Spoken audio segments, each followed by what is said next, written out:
Hamas और Israel की लड़ाई में गाजा बर्बाद हो चुका है। एक वक्त था जब वहां घर और बाजार हुआ करते थे और आज वहां सिर्फ और सिर्फ मलबा है। गाजा के लोगों के पास रहने के लिए छत नहीं है।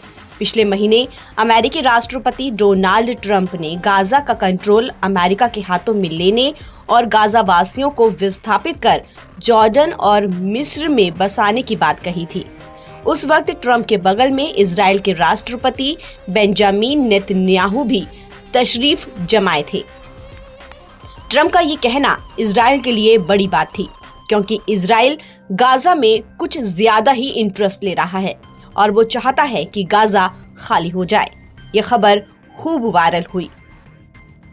अरब देशों में इसका खूब विरोध देखने को मिला और जॉर्डन, मिस्र ने भी ट्रंप के इस प्लान को खारिज कर दिया।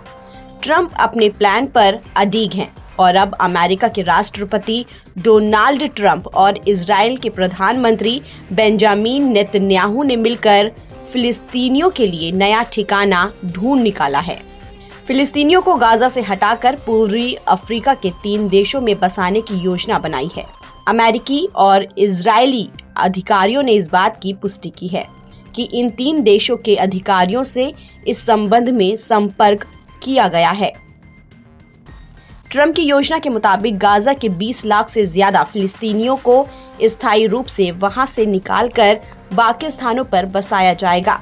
उन्होंने प्रस्ताव दिया है कि अमेरिका गाजा की जमीन पर अधिकार कर लेगा, वहां सफाई और पुनर्निर्माण कर इसे एक रियल एस्टेट प्रोजेक्ट के रूप में बनाया जाएगा। इजराइल प्रधानमंत्री बेंजामिन नेतन्याहू ने इस विचार को शानदार करार दिया है, जबकि फिलिस्तीनी ने इसे एक जबरन विस्थापन मानते हुए पूरी तरह से खारिज कर दिया है। अरब देशों ने भी इस योजना का कड़ा विरोध किया है और फिलिस्तीनियों को उनके ही देश में पुनः निर्माण की पेशकश की है। मानवाधिकार संगठनों का कहना है कि अगर फिलिस्तीनियों को जबरदस्ती निकाला गया तो ये एक संभावित युद्ध अपराध होगा। फिलिस्तीनियों को इन चुने गए देशों में बसाना काफी मुश्किल है। बात करें सूडान की तो 2020 में इजराइल के साथ अब्राहम समझौते पर हस्ताक्षर करने वाले को इस योजना के तहत शामिल करने की कोशिश की गई। अमेरिकी अधिकारियों के मुताबिक ट्रंप प्रशासन ने सूडान की सैन्य सरकार से संपर्क कर उसे सैन्य सहायता और ऋण राहत जैसी पेशकश की थी। हालांकि सूडानी सरकार ने इस प्रस्ताव को सिरे से खारिज कर दिया। वहीं सोमालीलैंड ने पिछले 30 सालों से सोमालिया से अलग होकर स्वतंत्र राष्ट्र के रूप में पहचान चाहता है। ये देश अमेरिकी योजना में अहम भूमिका निभा सकता है। अमेरिका ने इस अर्ध स्वायत्त क्षेत्र को अंतर्राष्ट्रीय मान्यता के बदले फिलिस्तीनियों को बसाने पर विचार करने का प्रस्ताव दिया है।